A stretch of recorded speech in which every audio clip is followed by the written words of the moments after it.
কিরকম অজয়, আজ তোমাকে বেশ খুশি খুশি বলে দেখাচ্ছে। মনে হচ্ছে যেন তুমি বিরাট যুদ্ধ জয় করে ফিরে এসেছো। হ্যাঁ স্যার, আজ আমার বড় খুশির দিন, ভীষণ আনন্দের দিন। কিরকম কিরকম? ওই দীর্ঘদিন ধরে ওই লতিকার সঙ্গে মেলামেশা করলেও এতদিন তার বাড়িতে যাওয়ার সৌভাগ্য আমার হয়নি, কিন্তু আজ ওই লতিকার জন্মদিনে আমি তার বাড়িতে গিয়েছিলাম। তাই নাকি? হ্যাঁ স্যার, লতিকার বাবার আমাকে খুব পছন্দ, ছেলে হিসেবে নাকি আমার কোনো তুলনাই হয় না। আরে তাহলে বিয়ের সময়টা বাজে কবে? হ্যাঁ? সে তো আপনার দয়ার উপর নির্ভর করছে স্যার। আমি বলেছি কলকাতায় আমার নিজস্ব বাড়ি গাড়ি সবকিছু আছে। আরো বলেছি আমি একজন ফার্স্ট ক্লাস ইঞ্জিনিয়ার, মাসের শেষে মোটা অঙ্কের টাকা বেতন পাই। Very good very good. আরে মিথ্যা কি সত্য, আর সত্যকে মিথ্য বানানোর মধ্যে যে মজা আছে, আর সে মজা আর অন্য কোথাও নেই।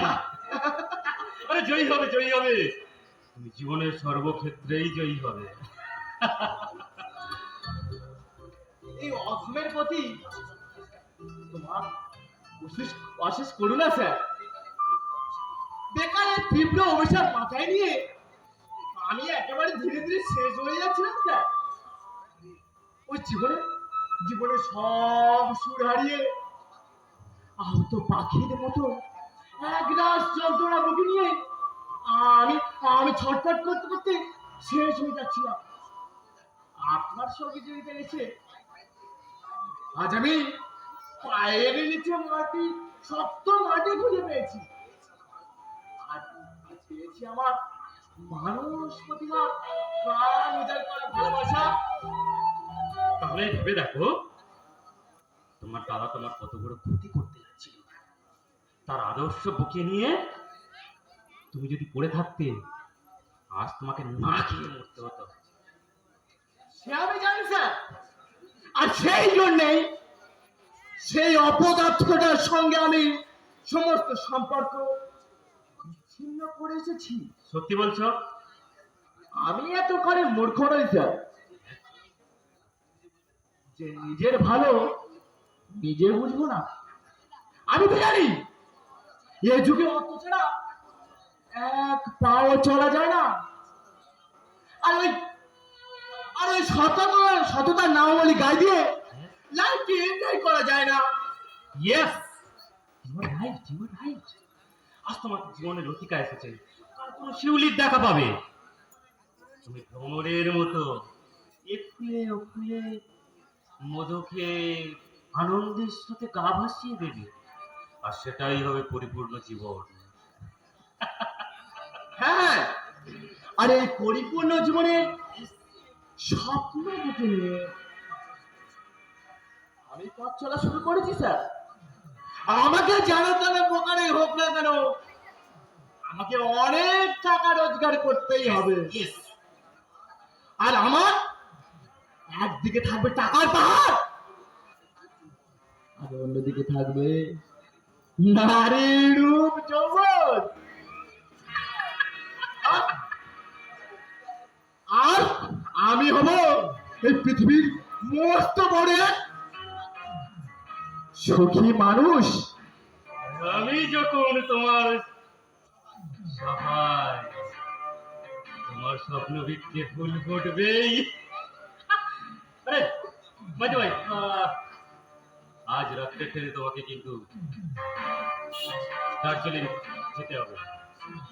সেখানে একটা স্টেশন সংলগ্ন বড় গাছের নিচে নীল শার্ট পরা একজন ভদ্রলোক দাঁড়িয়ে থাকে। সে বাঁহাতের লাল রুমালটা টানলেই তুমি তাকে স্মরণ করবে। তারপর আমাকে কি করতে হবে স্যার? বাকি কাজটা আমাদের দার্জিলিং এর এজেন্ট কালু শেখি তোমাকে বুঝিয়ে দেবে। তবে হ্যাঁ, কাজটা কিন্তু খুবই রিস্কের। I hope you will success. আপনি নিশ্চিন্ত থাকুন স্যার, তবে কালু শেখ যদি বেইমানি করে, বেইমানি শব্দটা আমি শুনতে কিন্তু নারাজ অজয়। তাছাড়া কারু সে কোনো পুরনো দোস্ত, তার বেইমানি করার কোনো প্রয়োজন থাকেনি।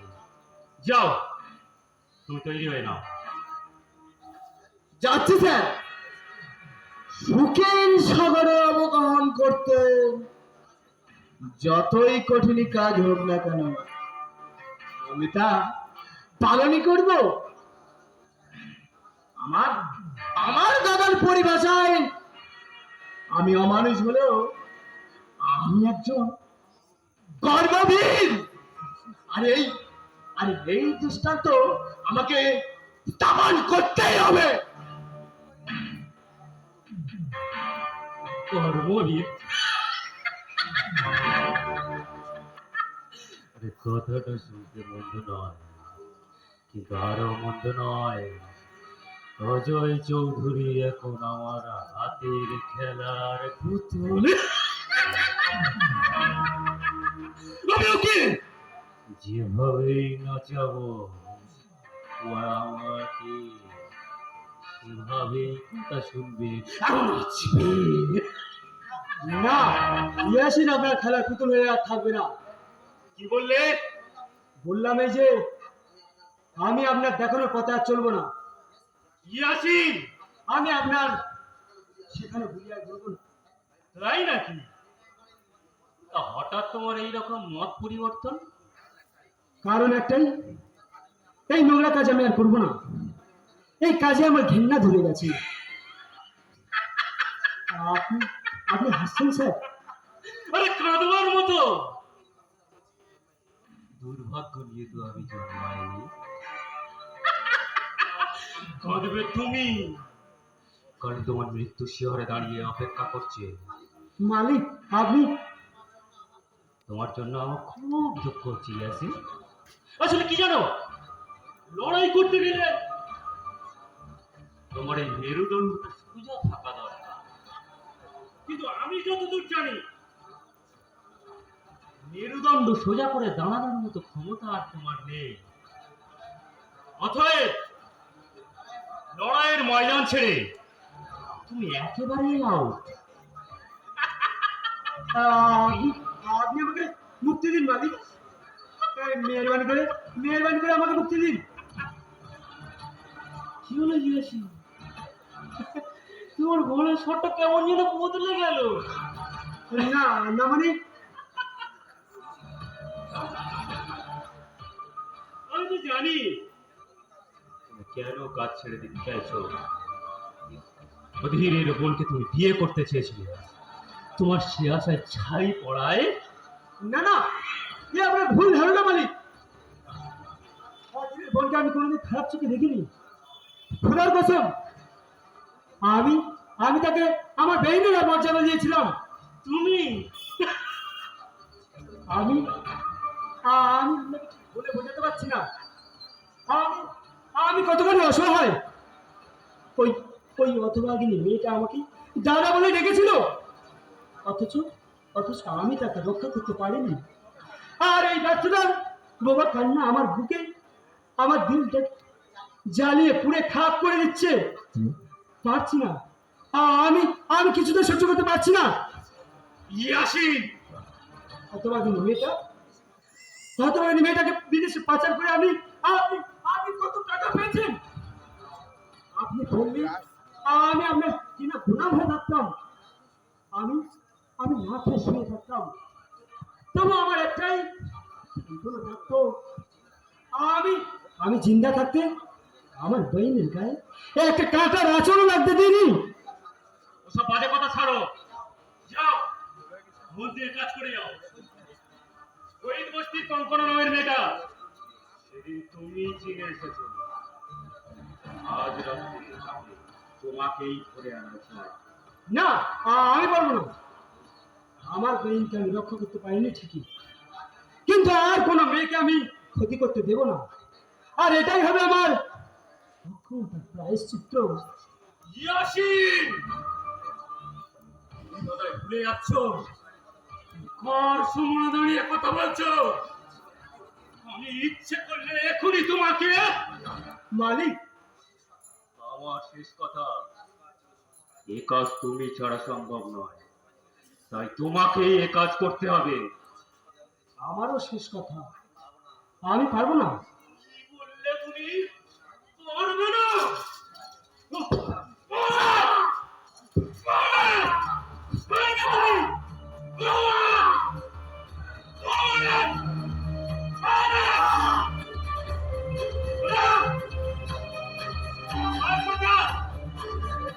একটু অবাধ্য হও।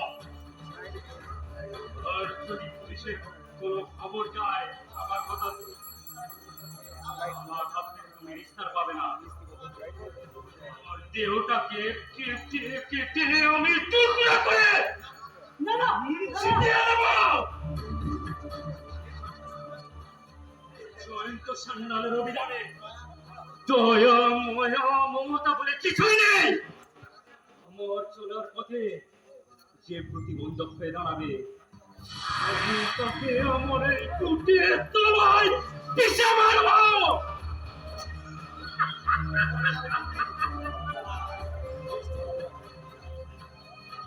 খোদা, ভগবান, এই অধমকে তুমি দয়া করো, পথ দেখাও, আলো দেখাও। এই অন্ধকার, এই অন্ধকার আমি আর সহ্য করতে পারছি না। আমার আমার নিঃশ্বাস বন্ধ হয়ে আসছে। আমি আমি বাঁচতে চাই, আমি বাঁচতে চাই, আমি বাঁচতে চাই। বাঁচতে চাও নাকি? আপনি আমাকে তুমি বিশ্বাস করতে পারো, বড় নির্ভয়ে সব কথা আমাকে বলতে পারো। কথা দিচ্ছি, আমার দ্বারা তোমার কোনো ক্ষতি হবে না।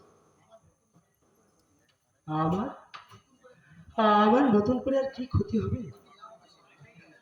ক্ষতি ক্ষতি যা হবার তো তা হয়েই গেছে। আমি বেশ বুঝতে পারছি না, তোমার মনের মধ্যে একটা ভয়ঙ্কর ঝড় উঠেছে, আর সেই ঝড় তোমাকে কিছুতেই স্থির থাকতে দিচ্ছে না। আপনি স্যারের সঙ্গে তোমার কথাবার্তা আমি বাইরে থেকে শুনলাম।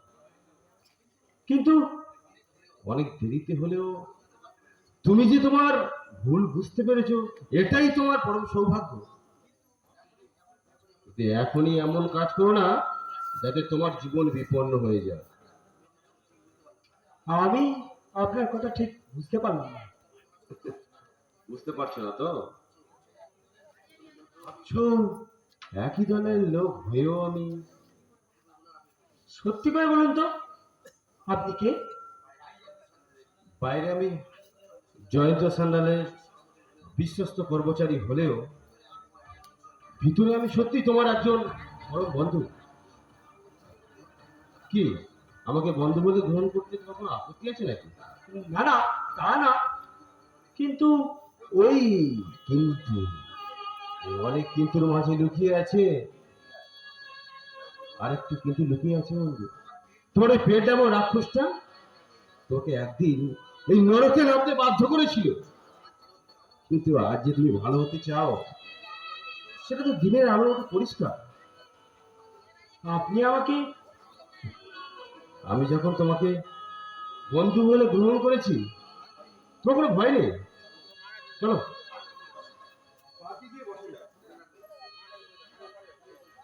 আরেকটা কথা মনে রাখো, তুমি কিন্তু স্বাধীন ভারতের নাগরিক, আর তোমার স্বীকারোক্তি থেকে খুঁজে নেব আমি আমার আগাম পরিকল্পনা। অর্থাৎ শয়তানের সেরা শয়তানকে আমি জাল ছেড়ে পালাতে দেব না। কিছুতেই না। চলুন, আমার জানা কোনো তথ্য আমি আপনাকে কবুল করবো না। এটাই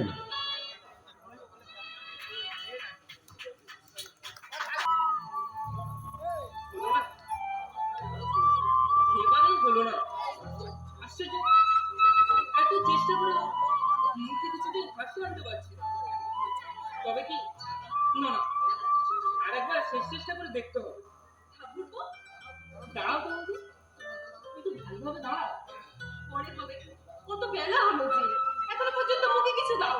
চলো খাবে, চল। ঠিক বৌদি, বেশিক্ষণ সময় নাও না। এই তো ঠিক আছে। ডান দিকে সামান্য ঘোর। বাহ, ভেরি গুড। এবার মুখে একটু হাসি আনো তো বৌদি। হাসি আসছে না? ঠিক আছে, দাদার সাথে দৃষ্টির সময়টা মনে করা তো বৌদি। দেখবে ঠিক আছে, চলে এসছে। এই তো ব্যাস ব্যাস, ঠিক আছে ঠিক আছে। ঠিক এইভাবে দাঁড়িয়ে থাকবে, একদম নড়বে না। আর কতক্ষণ? এই দাঁড়ো, হয়েছে। দেখো তো বৌদি, ছবিটা কেমন হয়েছে দেখো। খুব সুন্দর হয়েছে। তুমি এত সুন্দর ছবি আঁকতে পারো? এ অযথা দাম নেই বৌদি। দাম ঠিকই আছে। শোনো ঠাকুরপো, আর তোমাকে ঘর ছেড়ে বাইরে বেরোতে দেবো না। এবার তোমাকে ঘরবন্দি হতে হবে যে। মানে মানে অতি সহজ, এবার তোমাকে বিয়ে করতে হবে। না বৌদি, বিয়ে করে এই বউ সামলানোটা আমার দ্বারা হবে না। কেন? সে তুমি বুঝবে না। তবে হ্যাঁ, ঘরবন্দি হতে পারি একটা শর্তে। বলো তোমার কি শর্ত? আমার একটা সুন্দর ফুটফুটে ভাইপো আসবে, গোটা বাড়িটা সে আনন্দে ভরিয়ে তুলবে। সরি, আমাকে কাকু কাকু বলে ডাকবে। ও, এসব ভাবতে যাবে কি আনন্দ হয়। কি বলবো বলো বৌদি, এই অধমের মনোবাঞ্ছা তুমি পূর্ণ করবে? যা, তুমি একটা। ঠিক আছে, আমার মনের সাহায্য যদি না পূর্ণ হয়, বাড়ির বাইরে পা রাখলে আমি আর কোনোদিন ধর্ম করবো না। ঠাকুরপো, পৃথিবীতে সবার স্বপ্ন পূর্ণ হয় না বৌদি, কিন্তু আমার মনের কোণে যে ছোট্ট স্বপ্নটা লুকিয়ে আছে, তাকে তোমাকে বাস্তবে পরিণত করতেই হবে। নইলে বুঝবো এই অধমকে তুমি ভালোবাসো না, একটু ভালোবাসো না। সত্যি এই কদিনে ঠাকুরপো আমাকে কতটা আপন করে নিয়েছে। আর আমার স্বামী তো তুলনাই হয় না, তুলনাই হয় না। ছি ছি ছি ছি ছি। এ মানুষের লজ্জা ঘেরা বলতে একটা জিনিস আছে জানতাম, তা তোমার মতো দেখছি বিন্দু মাত্রই নেই। তুমি যে এত গভীর জলের মাছ তা আমি হাড়ে হাড়ে টের পাচ্ছি, কিন্তু তুমিও জেনে রাখো আমিও কম যাই না। একটা হাড়ের মেয়ের কাছে আমি কিছুতেই হার স্বীকার করবো না। ঠাকুর, তাপসকে তুমি আগে থেকেই আমার কাছে পর করে দিয়েছো, এখন মোলায়ের মাথাটা তুমি চিবিয়ে খাচ্ছ। না না, এইভাবে আপনি বলবেন না কাকা। ঠাকুরপোকে আমি। চুপ করো, মুখ নেড়ে আর বড় বড় কথা বলতে হবে না। দুয়ে দুয়ে যে চার হয় সেটা আমি ভালোভাবেই বুঝতে পারছি। তোমার মতন পাকা শয়তানিকে আপনি আমার গুরুজন, একটু একটু ভালোবাসা কি আপনার কাছ থেকে আমি পেতে পারি না? আমি ভালোবাসা দেব তোমাকে, ভালোবাসা আমার ফেলনা নয়। কি? একটা জোচ্চরের মেয়েকে আমি কোনোদিনও ভালোবাসা দেব না। তুমি বললেই আমি শান্তি পাই। কাকা, আমি তো আপনার মুখের খাবার খেতে খাই না। দয়া করে যা দেন আমি তাই খুশি হই। এরপরে আপনি আমাকে গালমন্দ না করে শান্তি পান না?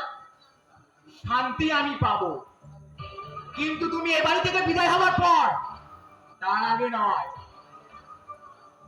যাও, বাইরে 3 দিনের গোবর জমা হয়ে আছে, গোটা দিয়ে এসো। কি হলো, যাও। এত রোদে মহারানীর আবার রোদ সহ্য হয় না। বাপ দালান করে থেকে দিয়ে দেয়নি কেন? তাহলে পায়ের উপর পা দিয়ে থাকতে পারতে। ভালো নেই কাকা। শরীর ভালো নেই যখন, আজ তোমার খাওয়া হবে না। তোমার ভাগের ভাগ আমি কুকুরকে দেবো। একবেলা আপনি খেয়ে যখন আমি খাতেই পারি, তো একদিনে না খেয়ে থেকে যাবো, তাতে আমার কোনো কষ্ট হবে না। কি বললে? আমি তোমাকে আট পেতে খেতে দিই? এত বড় মিথ্যে কথা বলতে তোমার মুখে একটু আটকালো না? মিথ্যে আমি বলি? মিথ্যে বলছেন আপনি। কি বললি? আমি মিথ্যাবাদী? যত বড় মুখ না তত বড় কথা। তোর তোর মুখ আজ আমি ভেঙে দেবো।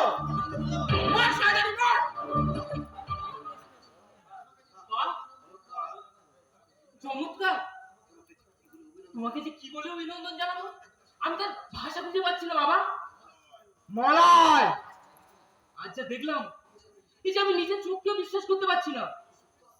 পশুত্ব আর মনুষ্যত্বের মধ্যে অনেকখানি তফাৎ। আজ তুমি বৌদির প্রতি যে ব্যবহার করলে তা পশুত্বকেও হার মানায়। চুপ করো ঠাকুরপো, চুপ করো। বাবাকে এইসব কথা বলতে নেই। আমার বাবাকে আমি ভালো করে চিনি বৌদি, তাই বলছি শ্রদ্ধার পুষ্পাঞ্জলি দিয়ে আমার লোভী স্বার্থপর বাবার মুখ তুমি কোনোদিনও জয় করতে পারবে না। কি বললি? আমি মিথ্যাবাদী? মনুষ্যত্বের ছিটে ফোটাও তোমার মধ্যে নেই। তা যদি থাকতো তাহলে বৌদির প্রতি তুমি এমন অমানুষিক নির্যাতন তুমি করতে পারতে না। তুমি শুধু নিজের স্বার্থকে বড় করে দেখো, মনে করো যত সুখ শান্তি শুধু তোমার জন্য, আর সব বানের জলে ভেসে এসছে। মলয় এখনো সময় আছে, তোমার ওই নোংরা মনের পরিবর্তন করো, যা সুন্দর তার মধ্যেই বিরাজ করো, নইলে বুঝেছি, ওই শয়তানি আমার বিরুদ্ধে কান ভাঙানি দিয়েছে, তোর মনটাকে বিষিয়ে দিয়েছে। চুপ করো। তুমি নিজ বলে জগতে সকলকে নিজ মনে করো, তাই না? আমি তোমাকে সাবধান করে দিচ্ছি, এরপরে কোনোদিনও বৌদির গায়ে হাত তুলতে দেখলে কি করবি? মারবি? তোমার মতো বিবেকহীন হলে হয়তো তাই করতাম, কিন্তু পারি না। আর পারি না বলে তোমার উপযুক্ত সন্তান হয়ে তোমাকে নরকগামী হতে দিতে আমি পারি না। মলয় তোমার কাছে এই অধম সন্তানের একটাই মিনতি বাবা, পবিত্রতা স্নিগ্ধ আলোকে তুমি সংসারকে আলোকিত করে তোলো। পিতৃ স্নেহে বৌদিকে তুমি আপন করে নাও, তাতে তোমার মনোবাঞ্ছা হয়তো পূর্ণ হবে না, কিন্তু আমার লক্ষ্মী প্রতিমা বৌদির মুখে ফুটে উঠবে হাসি, শান্তির হাসি। না না না না না, ওই শয়তানি যখন আমার আশায় ছাই দিয়েছে, ওর মনের আশাও আমি পূর্ণ হতে দেব না, কিছুতেই নয়। একদিন যা ছিল অস্পষ্ট, আচ্ছা দিনের আলোর মধ্যে সবকিছু আমার কাছে পরিষ্কার। ঠাকুরপো, না না, আর নয়, এর একটা বিহিত করতেই হবে। আজ আমি তাদেরকে সব বলবো। না না না না ঠাকুরপো, এই কাজ করো না। তোমার কাছে অনুরোধ করছি আমি, তুমি দাদাকে এই কথা বলো না। কি বলছো বৌদি? না, আমি ঠিকই বলছি। আমি চাই না আমাকে কেন্দ্র করে এই সংসারে আবার একটা অশান্তি আসুক। বলো ঠাকুরপো, তুমি বলো, তুমি কাউকে বলবে না, তুমি দাদাকে বলবে না। হায় রে নারী, শত নির্যাতন মুখ বুঝে সহ্য করে তুমি সংসারকে সৌগন্ধে ভরিয়ে রাখতে চাইছো। হ্যাঁ হ্যাঁ, তুমি জন্মদুঃখিনী সীতার ভাগ্য নিয়ে জন্মেছো, তোমাকে তো কাঁদতেই হবে। তবে এটাও জেনে রাখো বৌদি, লোভের ঘৃণ্য চক্রান্তে যদি সত্যি জগদ্ধাত্রী সীতার মতো তোমাকে কোনোদিন বনবাসে যেতে হয়, তাহলে সেদিন তোমার এই দেওয়ার লক্ষণ তোমার কোনো অনুরোধ রাখবে না। আমি এই নিজের হাতে সংসারটাতে আগুন ধরিয়ে যেদিকে দু চোখ যায় সেদিকে চলে যাবো। দেখো বৌদি, এমনই করেই তুমি আমাকে চিরদিন দেখো, আমি যেন মৃত্যুর আগে পর্যন্ত তোমার এই মিষ্টি মধুর মুখে এই মিষ্টি মধুর ডাক শুনতে পাই। তোমার কাছে আমি আর কিছু চাই না বৌদি, আর কিছু চাই না। হে কি মায়ের বাঁধানো পাতলি আমারটা, একরাশ কান্না বুকে নিয়ে আমি আমি তো মৃত্যুকে তো সাগরে বরণ করে দিতে চাইছিলাম। কেন তাকে তুমি নতুন করে আবার বাঁচার অনুমতি দেখালে?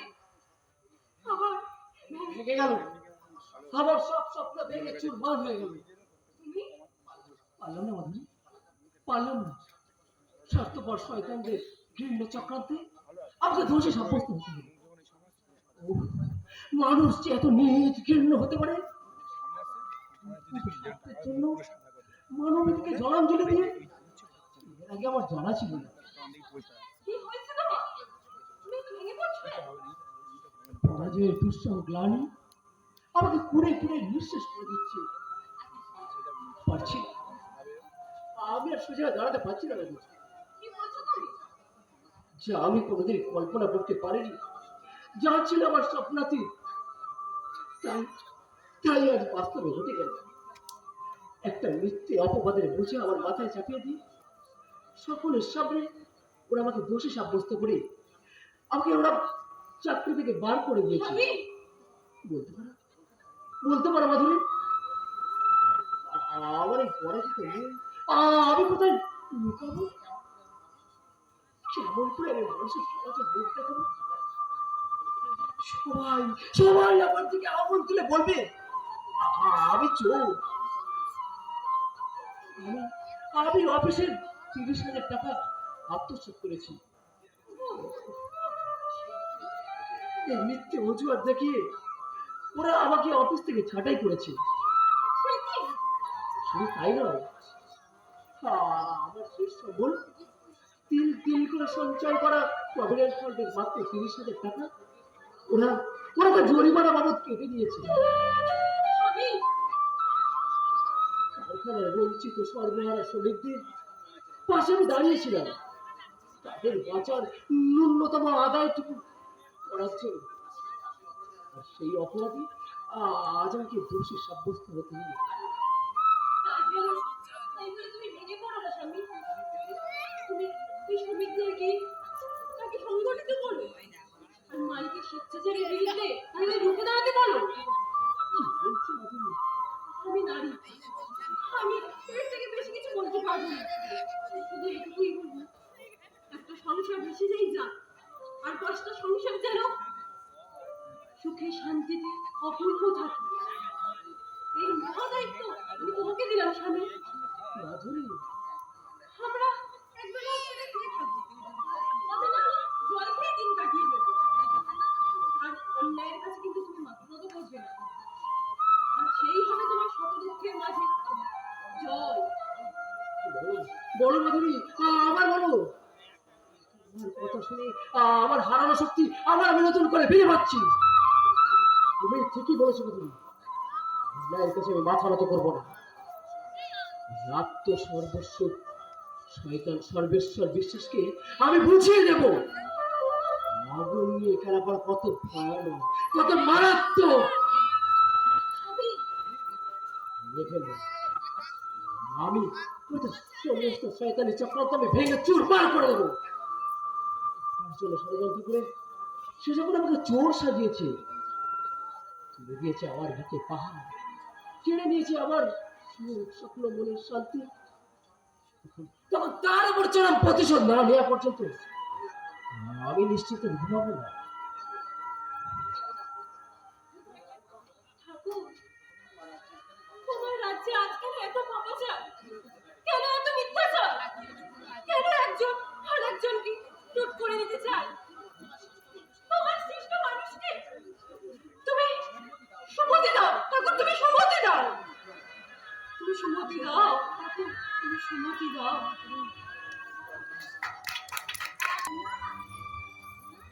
তুমি আর কেঁদো না বাবা। কান্না যার বুকে ছমাট কেঁদে আছে, সে কি না কেঁদে আর পারে রে বাবা? পারে না রে মনি, না কেঁদে আর সে থাকতে পারে না। পূর্বপুরুষের স্মৃতি বিচলিত বাস্তবিকে ছেড়ে হাত করে নিয়ে চলে এলাম এই কলকাতা শহর। আর সারাদিন তোর পেটে একটা খাওয়া বাবা, কলের জল খেয়ে তুই পেট ভরিয়েছিস, কিন্তু কতদিন আর তুই এইভাবে ব্যাগ ম্যাচ খিদে নিয়ে তুই ধীরে ধীরে শেষ হয়ে যাবি। আমি পারবো না, আমি বাবা হয়ে তা পারবো না। আমাদের বাড়ি থেকে তাড়িয়ে দিল কেন বাবা? দেবে না, বাড়িটাতে তার কাছে আমি বিক্রি করে দিয়েছি, তাই তাই সে বাড়িতে আমাদের আর কোনো অধিকার নেই। আমার আমার সর্বভূমি হবে ওই শয়তানদের আড্ডা। সেখানে সেখানে সন্ধ্যাবেলা তুলসী তলা কেউ জ্বালাবে না। স্বর্গ থেকে ওসব দেখে আমার আমার পূর্বপুরুষেরা আমাকে আমাকে অভিশাপ দেবে, বলবে বলবে আমি কংসের গোলাম। ওরে, ওই বাড়িতে তোর মা শেষ নিঃশ্বাস ত্যাগ করেছে। হতভাগী মরে গিয়ে বেঁচে গেছে, নইলে তার দুঃখের শেষ থাকতো না।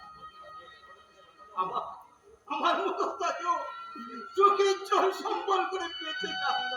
মায়ের ছবি আমি সঙ্গে করে নিয়ে এসেছি বাবা। সত্যি বলছিস বাবা?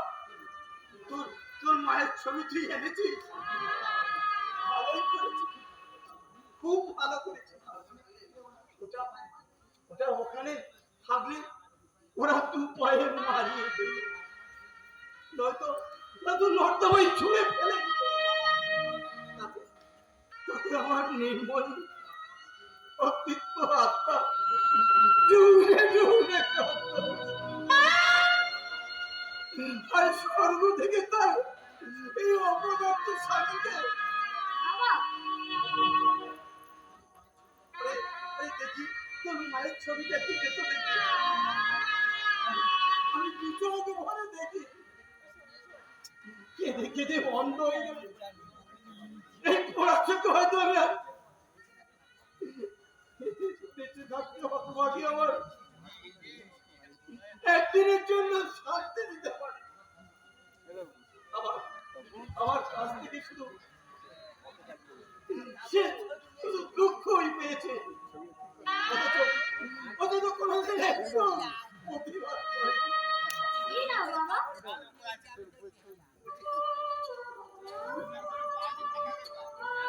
কি গো, মুখ ভার করে আছো কেন? তোমার স্নেহের মনি মাধুরী আমি সুখে রাখতে পারিনি বলে।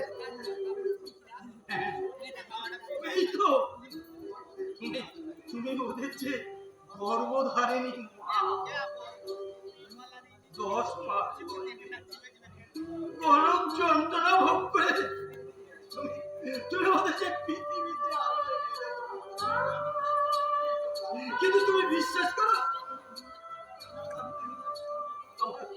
আমার যে পিতৃ হৃদয় প্রতিনিয়ত ডুবে ডুবে আমি আমি মৃত্যুকালে তোমাকে কথা দিয়েছিলাম ওদের গায়ে একটা কাঁটা আঁচল লাগবে, কিন্তু সে কথা আমি যে রাখতে পারিনি। তুমি আমাকে ক্ষমা করো। তোমার এই অখণ্ড স্বামী তুমি ক্ষমা করো। না বাবা। হ্যাঁ হ্যাঁ, এই ছবিটা রাখ বাবা, খুব যত্ন করে রাখ। আমি যখন স্বপ্নে তখন আমার বিরুদ্ধে ওর কাছে অনেক অভিযোগ জানাতে পারে, তাতে হয়তো কিছুটা শান্তি পাবে।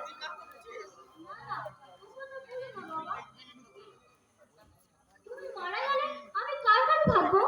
কি আমার কাছে কোলের কাছে নিয়ে ঘুমাবে?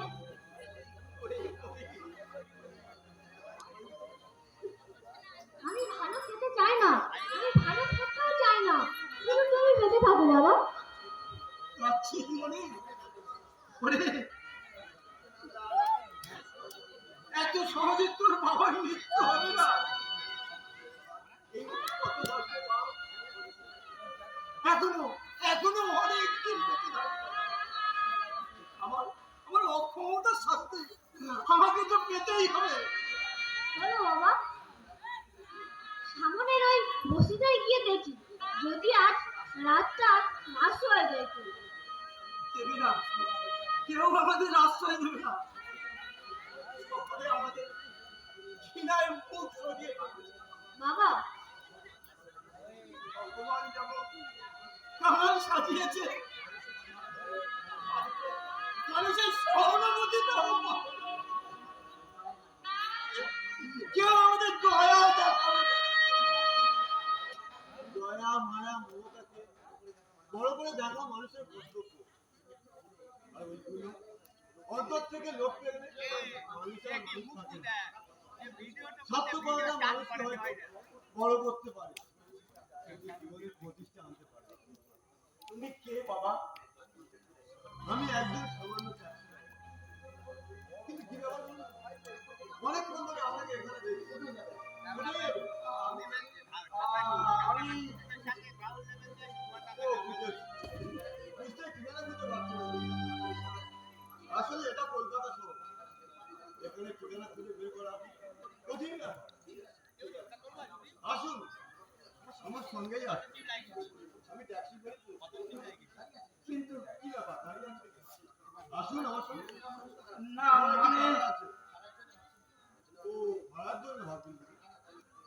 না না, ভাড়ার জন্য আমি ভাববেন না। আপনি যা খুশি আমাকে দিন, আমি তাতেই সন্তুষ্ট। তুমি যাও বাবা। আমাকে বিশ্বাস করতে পারবেন না, আমাকে বিশ্বাস করুন।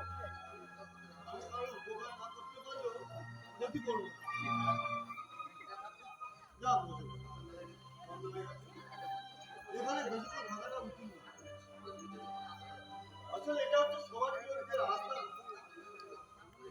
তা হলেও ঈশ্বরের নাম স্মরণ করে আজকে রাতটা আমাদের এখানেই কাটবে। না কোথায় যাবে? এই কোথায় যাবো? এই কলকাতা শহরে আমাদের চেনাশোনা কেউ নেই। এই বাচ্চা ছেলের হাত ধরে আপনি কোথায় যাবেন? বাড়ি আমার নেই বাবা। মেয়ের ফোনের টাকার জন্য আমার যে আশ্রয়টুকু ছিল আমি তা বিক্রি করে দিয়েছি। ভালোই করেছে। নিজের যথাসাধ্য দিয়েও মেয়ের সুখের জন্য সবকিছু ছুটিয়ে দিয়েছে। নাহলে আদর্শ পিতা হবেন কিভাবে? তবে পণ নেওয়াটা যেমন অপরাধ, পণ দেওয়াটাও তেমন অপরাধ। আর এই অন্যায়ের বিরুদ্ধে দেশের যুবক সম্প্রদায়কে যেমন এগিয়ে যেতে হবে, তেমন মেয়ের বাবাদের পিছিয়ে থাকলে চলবে না। তাদেরকে ও সংঘবদ্ধ হয়ে বলতে হবে আমরা পণ দেবো না আর পণ নেবো না। তবে দেশের এই রূপ থেকে এই কুকথা দূর হবে। আর এই কুকথা দূর না হলে এই সংসারের দিকে কান পারলে শোনা যাবে নারীদের হাহাকার। আপনি ঠিকই বলেছেন। জানেন, বাবা ফোনের টাকা শোধ করতে পারেনি বলে দিদিকে কোথাও শ্বশুরবাড়ি কষ্ট করতে হচ্ছে। সে কি বাড়ি বিক্রি করেও অবাগাতে দিকে চায় আমার মেয়েটাকে আমি সুখী রাখতে পারি। বাড়ি বাড়ি বিক্রি করার টাকা পকেট মার হয়ে গেছে। কি বলছেন আপনি? আমি আমি এতটুকু মিথ্যা কথা বলি। আর কেউ না জানলো ঈশ্বর জানে। মিথ্যা কথাকে আমি চিরদিন মনে কানে কাটি রাখবো। সত্যকে আমি জীবনের মূল মন্ত্র করেছিলাম। আজকাল থেকে আপনার এই রিক্ত দৃশ্য এই জীবনের উপর দিয়ে কতটা দুঃখের ঝড় হয়ে গেছে। তাদের সান্ত্বনা জানাবার মতো ভাষা নেই। এই অদৃষ্টের হাতে বোধহয় মানুষকে এইভাবে পরাজিত হতে হয়। আর এই পরাজয়ের গানই মানুষকে পুড়ে পুড়ে নিঃশেষ করে দেয়। তুমি আমারও স্বপ্ন ছিল আমার ছোট ভাইকে নিয়ে না, না, আমার দিককে আওয়াজও আপনাকে আর কষ্ট দেব না। চলুন আপনি রাত্রে আমার সঙ্গে দাঁড়িয়ে তারপর দেখি যদি আপনাকে কোনো ব্যবস্থা করে দিতে পারি। তোমার সাথেই বসতে দে। ভয় নেই, আমার দ্বারা আপনার কোনো ক্ষতি হবে না। ওতে কি বলছো বাবা? তোমাকে আমি এক নজরে দেখে চিনতে পেরেছি। আর আজকের থেকে তুমি সম্পূর্ণই আলাদা। আর এই কলকাতা শহরে এমন শহর হৃদয় মানুষ থাকতে পারে, এটা এটা আমার জানা ছিল না। আমি একজন সাধারণ মানুষ, আপনি ওভাবে বলবেন না। তুমি অনেক বড় বাবা, অনেক বড়। এখনো বসবাসের অযোগ্য হয়ে নাই।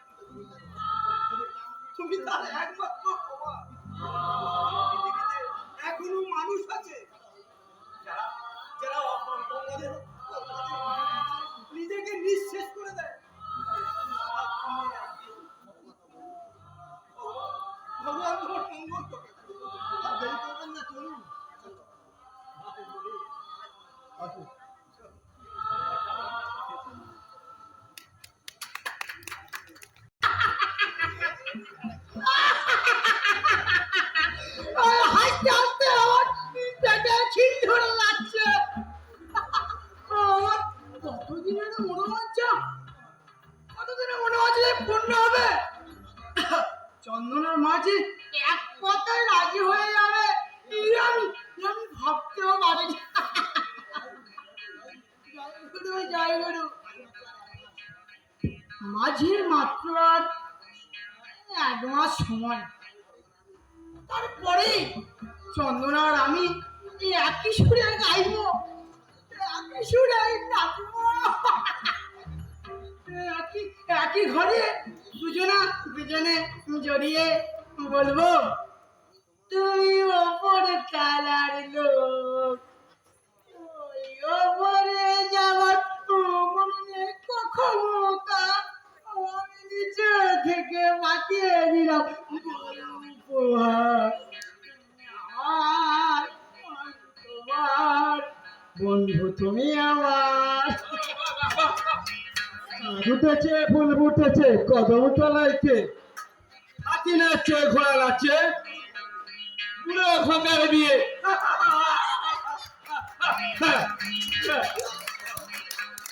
কি বলি হতভাগা শুয়োর? কেন বাবা, আমি ঠিকই বলেছি, তবে হ্যাঁ ওই ওই শেষের কথাটা একটু পাল্টে গেছে। এই যে ছোটবেলায় মা আমাকে কোলে নিয়ে ঘুম পাড়ানির গান গাইতো, আজ অনেকদিন বাদে হঠাৎ মনে পড়ে গেল তো বলে ফেলি। হ্যাঁ বাবা, তুমি নাচ গানের কথা কি যেন বলছিলে? সে তুই বুঝবি না।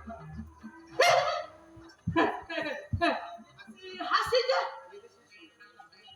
এদেশে সংখ্যাতীত মানুষ মাঝে মাঝে এমন বোকা বনে যায় যা দেখে আমার সত্যি খুব হাসি পায়। তুই এক্ষুনি এখান থেকে চলে যা। আমাকে অনেক হিসেব করতে হবে। হিসাব? হিসাব তোমার মিলবে না। মিলবে না, লাভের করি তোমার ঘরে আসবে না। তার আগে তোমার ওই স্বপ্নের বেলুনটা ফুটো একবার চুপসে যাবে, আবার তো ছাদ মন ঘিও পড়বে না। আর আজ শোন প্রদীপ, আমি তোর বাবা, হ্যাঁ গুরুজন, বাবার সঙ্গে একটু ভদ্রভাবে কথা বল। হ্যাঁ হ্যাঁ বেশ, হ্যাঁ পেয়েছি। অভিধান খুলে ভদ্রলোকের সঙ্গে তো আমি খুঁজে পেয়েছি, কিন্তু বাবা যে সমস্ত গুণ থাকলে একটা মানুষকে ভদ্রলোক বলা যায়, তার কোনো গুণ তো তোমার মধ্যে নেই। ও বাবা, আমি তোমার সঙ্গে ভদ্রভাবে কথা বলতে পারি না। তাহলে যে আমাদের এই দেশে সংখ্যালঘু মানুষদেরকে, ভদ্রলোক মানুষদেরকে তো অপমান করা হয়। কি বাবা, কি বলিনি? ওরে হারামজাদা শুয়োর, তোর অনেক ঔদ্ধত্য আমি সহ্য করেছি, কিন্তু আর না, তোর মতন বংশের কুলাঙ্গারকে আমি।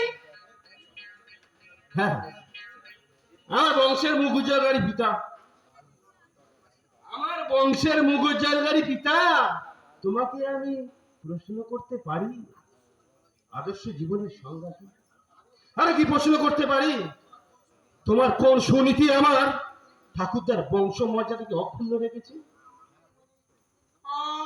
আমি মানে বদনসিব, যা পড়া বদনসিব, আর এই বদনসিবের ফলে তোমার পতন অনিবার্য। তুমি দেখতে পাচ্ছ না, সামনে তোমার বিশাল খাদ, তুমি তলিয়ে যাবে, তোমাকে কেউ রক্ষা করতে পারবে না, কেউ না। প্রদীপ, হ্যাঁ, তোমার শত সহস্র অপরাধে উপযুক্ত শাস্তি তোমাকে পেতেই হবে। বাবা প্রদীপ, তোরে তুই আমার একমাত্র ছেলে, তোকে নিয়ে আমার কত গর্ব ছিল, সেই তুই আজ এ কি বাবা, তোমার চোখে জল, তুমি কাঁদছো? কাঁদোরা ওরে, আমি তো দুঃখে যাই বলি না কেন, তুই বিশ্বাস করো বাবা, আমার প্রাণের চেয়ে বেশি তোকে আমি খুব ভালোবাসি। তাই তো তোর দুঃখ আর সহ্য করতে পারছি না। সত্যি তুমি আমার ভালোবাসো? মিথ্যে মিথ্যে বলছি না বাবা, আমি কি একটু মিথ্যে বলছি না। তুই তুই লেখাপড়ায় কত ভালো ছিলি। তোর মা মারা যাওয়ার পরে তোর মাথায় কত গোলমাল দেখা দিল। সেই থেকে তুই কেমন একটা মা, আমার মা,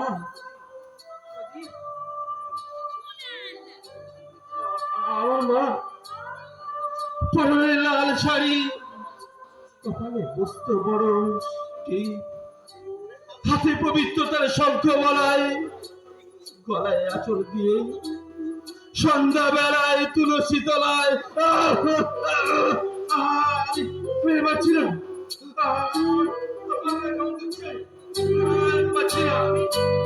আমি আর তোকে কষ্ট দেবো না প্রদীপ। তোর মার অভাব পূর্ণ করতে আমি তোর জন্য নতুন করে মা আনবো। কি বললে? নতুন মা? তোর অসহায়ের কথা ভেবে আমি আবার বিয়ে করতে বাধ্য হচ্ছি। না না, তোমার সাথ পূর্ণ হবে না। তার আগে আমি এই বাড়িতে আগুন ধরিয়ে দেবো। হ্যাঁ হ্যাঁ চলবে, দাও দাও করে আগুন জ্বলবে, আর সেই আগুনের দিকে তাকিয়ে আমি বলবো, কি বলছিস ভাই? বুঝতে পারছো না? আমার গর্ভধারিণী মাকে তুমি ওই তোমার এই হাত দিয়ে গলার দিকে ছুঁড়েছো। এখনো তোমার এই হাতে আমার মায়ের রক্তের দাগ লেগে রয়েছে। তুমি যতই মিথ্যে ভালোবাসার অভিনয় করো, আমাকে তুমি ভোলাতে পারবে না। আমি তোমাকে একটা ঘৃণ্য খুনি ছাড়া কিছু ভাবতেই পারি না। দেখো, মায়া মমতা দিয়ে তুমি তোমার এই প্রদীপকে চলতে দাওনি বাবা। মায়ের মৃত্যুর পর শুধু এক মুঠো স্নেহের আশায় তোমার কাছে আমি বারবার ছুটে গেছি, কিন্তু তুমি আমাকে ঘৃণায় অবজ্ঞায় দূরে সরে ফেলে দিয়েছো। তবুও আমি এখনো বেঁচে আছি। আবার হতভাগিনী মায়ের মধুর স্মৃতি নিয়ে আমি এখনো বেঁচে আছি। তোমাকে আমি ঘৃণ্য করে ছাড়া কিছু ভাববো না। এই রাস্তা বেরিয়ে গেল, কোথায় ভাবলাম গাড়ির মাথায় হাত বুলিয়ে একটু রাজি করা। হারাম কিন্তু শোয়ার বলে কিনা বাড়িতে আগুন ধরে দিলাম তো, সব ঠিক আছে, আমি দেখবো না, আমি দেখবো তো কতখানি মতো কথা দিয়ে আমি করছি। আমার প্রিয় চন্দ্রা কি সুন্দর সেজেছিল। আমি গান শিখবো, আমি নাচবো, রক্ত করবো, মাঠে শিখবো, তবেই তো আমি সিনেমার ওই শাহরুখ খান। আমার চন্দনা হবে মাধুরী দীক্ষিত।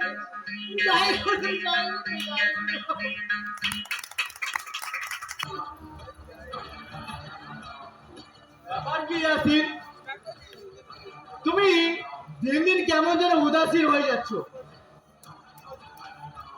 কি হয়েছে তোমার? জানি না, আমি জানি না, আমি কিছুই বলতে পারবো না। তুমি মুখ ফুটে না বললেও আমি কিন্তু পরিষ্কার বুঝতে পারছি। কি বুঝতে পারছে? তুমি পুড়ে যেতে চাইছো, অজয় বাবু, স্যার কিন্তু তোমার গতিবিধির উপর নজর রাখছে। সেদিন কনকনাকে ধরা আনতে গিয়ে তুমি তাকে যে পরোক্ষভাবে সাবধান করে দিয়ে এসেছো, সেটা স্যারের অজানা নেই। না না মানে আরো আছে আছে অধীরের বোনকে তুমি যে আমার পাগলের মতো খুঁজে বেড়াচ্ছ, সেটাও স্যার জেনেছে। তাই তোমার ভালোর জন্য আমি তোমাকে সাবধান করে দিচ্ছি। আরে কেউ না, তাহলে তোমার ভয়ঙ্কর বিপদ হতে পারে। বিপদ? বিপদ তো আমার সেদিনই হয়েছে অজয় বাবু, যেদিন আমি না জেনে না বুঝে আমি এই শয়তানের রাস্তায় প্রবেশ করেছি। এর চেয়ে রিস্কা টেনে পেট ভরানো আমার কাছে অনেক ঢের বেশি শান্তির ছিল। একটা সত্যি কথা বলবি আছেন? বলুন। অধীরের বোনকে তুমি আপনি আমাকে ভুল বুঝবেন না অজয় বাবু, অধীরের বোনকে আমি কোনোদিন খারাপ চোখে দেখিনি। আমি তাকে তা আমার বহিনের চোখে দেখেছিলাম। হতভাগিনী হতভাগিনী রাখির দিনে আমার হাতে রাখি পরিয়ে সেই মধুর স্মৃতি আমি আমার মন থেকে এখন মুছে ফেলতে পারিনি। আর তাই তো আমি লুকিয়ে লুকিয়ে কাঁদি। আর আমি আমার অক্ষমতাকে ধিক্কার জানাই। ইয়াসিন, তুমি এই দুনিয়ায় আমার কেউ নেই। হতভাগিনী আমার বেহেনের অভাব পূরণ করেছিল। আর আমিও খাওয়া করতাম বইনের ভালো ঘরে বিয়ে দিয়ে। কিন্তু কিন্তু আমার সব স্বপ্ন বরবাদ হয়ে গেল। ইয়াসিন, রাত্রে আমি দু চোখের পাতা এক করতে পারি না। ঘুমলে যেন দেখতে পাই অভাগিনী দু চোখের জলে বুক ভরে যাচ্ছে আর চিৎকার করে বলছে, আমাকে বাঁচাও, আমাকে বাঁচতে দাও। আমি আমি পাগল হয়ে যাব, আমি পাগল হয়ে যাব। আশ্চর্য, আমি বুঝতে পারছি না তুমি মুসলমান হয়েও একটা হিন্দু মেয়ের জন্য। আমি তো লেখাপড়া শিখিনি অজয় বাবু। এই আপনাদের মতো লেখাপড়া শিখলে আমিও যার ধর্ম বিচার করে মানুষকে ভালোবাসতাম। আমার কাছে মানুষের পরিচয় শুধু মানুষ। আর তাই আমার হিন্দু ভাইয়ের ফিরে পাওয়ার জন্য আমি যেমন খোদাকে ডাকি, তেমন আমার হিন্দু ভাইয়ের ভগবানকেও ডাকি। ওগো খোদা, ওগো ভগবান, আমার বহনকে তুমি আমাকে ফিরিয়ে দাও। আমার বহনকে আমার কাছে ফিরিয়ে দাও।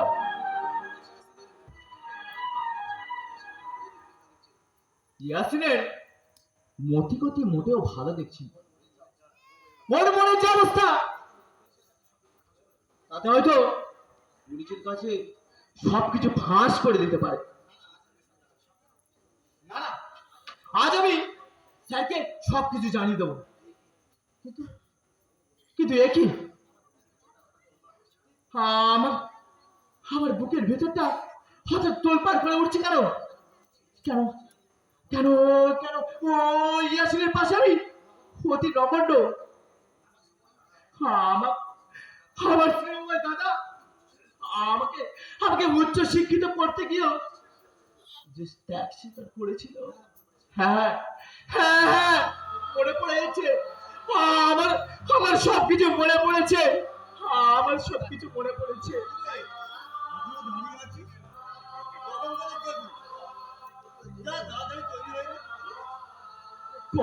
কলেজ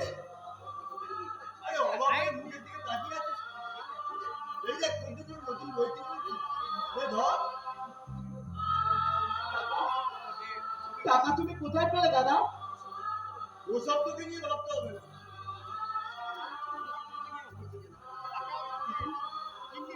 কিন্তু আমি যে না ভেবে পাচ্ছি না। 3 দিন তুমি বাড়িতে ছিলে না। নিশ্চয়ই মামার কাছে গিয়েছিলে। আরে দূর বোকা, আমি শুধু শুধু মামার কাছে কেন যাব? তাছাড়া তাছাড়া তাছাড়া কি দাদা? তোর মনে নেই ভাই, সেই দিন আমরা গিয়েছিলাম আর তারপরে আমাদের মুখের সামনে দরজাটা বন্ধ করে দিয়েছি আর বলেছিল ভিখারিকে আমি ভিক্ষা দিই না। তারপরে সেখানে আমি কি করে যাবো? না না মানে দাদা, এই 3 দিন বাড়িতে না থাকা তোর খুব কষ্ট হচ্ছে না রে ভাই, কিন্তু কি করবো বল? এই 3 দিন আমি না থাকায় তোর খুব কষ্ট হচ্ছে। দাদা আমি বলছিলাম কি, এই লেখাপড়া শিখে আর কোনো লাভ নেই। এবার এবার যে কোনো একটা কাজ জুটিয়ে নিতে পারলেই। না, আমার ভাই কোনো ছোট ছোট কাজ করবে না। দাদা তুমি, আমার অনেক দিনের স্বপ্ন যে আমার ভাই মস্ত বড় অফিসার হবে, কোট প্যান্ট টাই করে অফিসে যাবে। না, তুই আমার সেই স্বপ্ন ভাবিস না। কিন্তু আমি শুনবো না, আমি তোর কোনো কথাই শুনবো না। আমার স্বপ্ন তোকে সার্থক করতেই হবে। সেই জন্য তোর জন্য আমি মোট হয়ে টাকা ইনকাম করে গেছি। কি বলছো দাদা? তুমি তুমি মন বলছো? তাতে হয়েছে নাকি? আমি তো চুরি করিনি, ডাকাতি করিনি, আর আমি কাউকে ঠকাই করি। আমি পরিশ্রমের পয়সা আমার ভাইকে বই কিনে এনেছি। এই 3 দিন আমি কলেজ বন্ধ করবো, একটা পয়সা ও আমি দিতে পারি না। বলো না দাদা, আমি আর- আমি আর সইতে পারছি না। এই দেখো, ওর ভিতর থেকে জল চলে এলো। ও কিছু মস্ত বড় হতে হবে, অনেক বড় হতে হবে। একদম তুই আগে বাজে চিন্তা করবি না। অনেক অনেক ভাগ্য করে আমি আমি তোমার মতো দাদা পেয়েছি। তোমার ঋণ আমি কোনোদিনও শোধ করতে পারবো না। হয়েছে ভাই, হয়েছে। আর দেরি করিস না ভাই, তোর কলেজের সময় হয়ে গেছে। আমি যাই, তোর জামা কাপড়গুলো আবার কেটে রেডি করে রাখতে হবে। কিন্তু দাদাকে আমি বোঝাতে পারলাম না যে মানুষের জীবনে টাকার কতখানি প্রয়োজন, তাই তো? দাদার আর আমার চলার পথ সম্পূর্ণ আলাদা। দাদার দেখানো পথে চললে আমার এই ব্যাংক ব্যালেন্স কিছুই হতো না। এমনকি আমি গাড়ি বাড়ির সমস্ত স্বপ্ন আমি দেখতে পারতাম। দাদার সাথে সম্পর্ক ছিন্ন করায় দাদা হয়তো কষ্ট পেয়েছে, কিন্তু এছাড়া আমার যে কোনো উপায় ছিল না। সত্যি উপায় ছিল না অজয় বাবু। কি উপায় ছিল না? একটু আগে আপনি যে কথা বললেন, ওই, আমি কিছু বলিনি তো।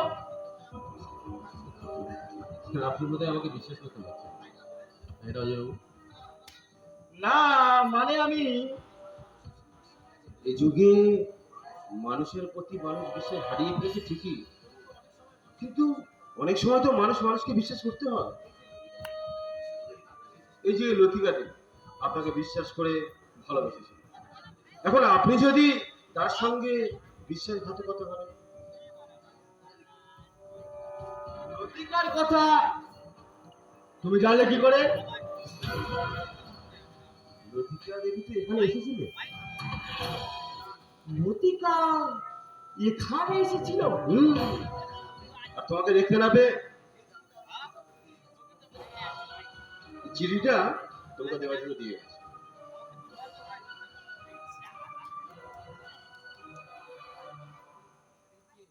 সে কি আজ আজ 5টায়? 5টা বাজে তাতে কিন্তু বেশি দেরি নেই অজয় বাবু। হ্যাঁ, তাই তো। আমি এখন কি করি, স্যারও এখনো পর্যন্ত এলেন না। হ্যাঁ, তুমি স্যারকে বলে দিও রংপুরকে যথাস্থানে পৌঁছে দেওয়া হয়ে গেছে। ও, রঘুলাকে তাহলে যথাস্থানে পৌঁছে দেওয়া হয়ে গেছে। কি হলো, কি বলছি তুমি শুনতে পাচ্ছ না? ও হ্যাঁ, আপনার সেরকম চিন্তা করতে হবে না, আমি স্যারকে বলে দেবো। আরো বলবো। কি বলবে?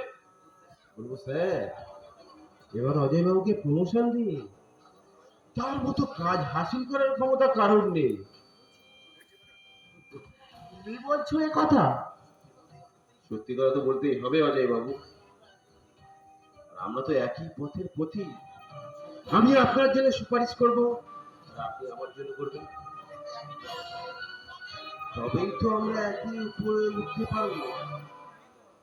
কথাটা তুমি মন্দ বলনি। মন্দ ভাগ্য নিয়ে জন্মালেও মন্দ কথা আমি বলি না অজয় বাবু। ঠিক আছে, আমি এখন আসছি, ফিরে এসে তোমার সাথে কথা বলবো। কি কথা বলবে অজয় চৌধুরী? তোমার অতিরিক্ত লোভ তোমাকে মানুষ হতে দেয়। নইলে ওই আদর্শবান দাদার ভাই হয়ে না না, আমি আর কোনো কিছুই ভাববো না। এবার আমাকে জাল টেনে তুলতেই হবে। শয়তানের পাপের আস্তানা ভাঙতে না পারলে এদেশে অসহায় মেয়েদের মুক্তি নেই, মুক্তি নেই, মুক্তি তারা পাবে না।